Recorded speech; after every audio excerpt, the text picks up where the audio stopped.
तोडगे जे जे काढता आले ते काढले. मी ग्रामीण माणूस असल्यामुळे ग्रामीण म्हणीमध्ये बोलतो की माझ्या ग्रामीणमध्ये म्हण आहे, ना इलाज को क्या इलाज. ना इलाजला कुठला इलाजच नसतो.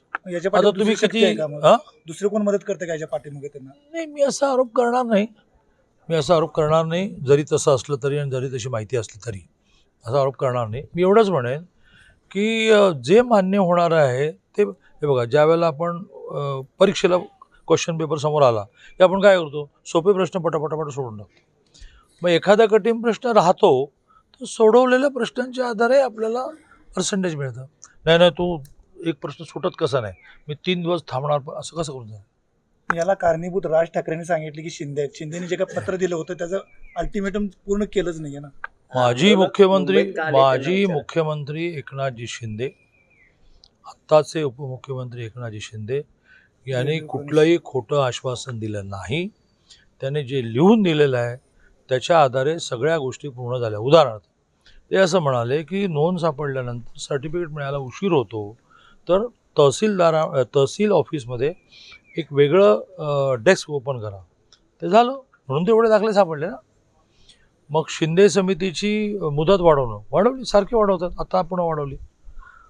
त्यामुळे एकनाथजींनी दिलेला कुठलाही शब्द, जे गेले त्यांना 10 लाख देऊ दिले, त्यांच्या घरच्यांना नोकरी देऊ दिल्या.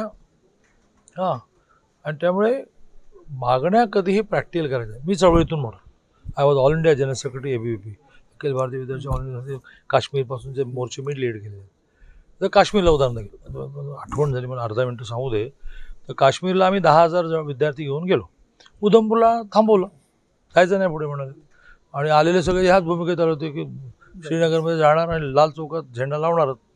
तर 10,000 लोकांनी जर कायदा तोडायचा म्हटलं असता तर आतंकवादी लांब, या सगळ्या पळापळीतच माणसं मेलेच. माझी कमांड होती, मी सगळ्यांना आवाहन केलं की त्यावर VP सिंग बंद म्हणतो, आपण दिल्लीला जायचं आणि हा जो झेंडा लावायला आणला लाल चौकामध्ये तो दिल्लीला जाऊन VP सिंग आणलो. अख्खे 10,000 लोक वेगळ्या मार्गाने दिल्लीत आणले, दिल्लीत पुन्हा मोर्चा काढला. आणि मला माझ्याकडे आजही फोटो आहे, VP सिंगांना आम्ही तिरंगा दिला, आम्हाला लावायला दिले नाहीत, आता तुम्ही लावा. दिस इज कॉल्ड आंदोलन. की किती पुढे जायचं, किती मागे यायचं.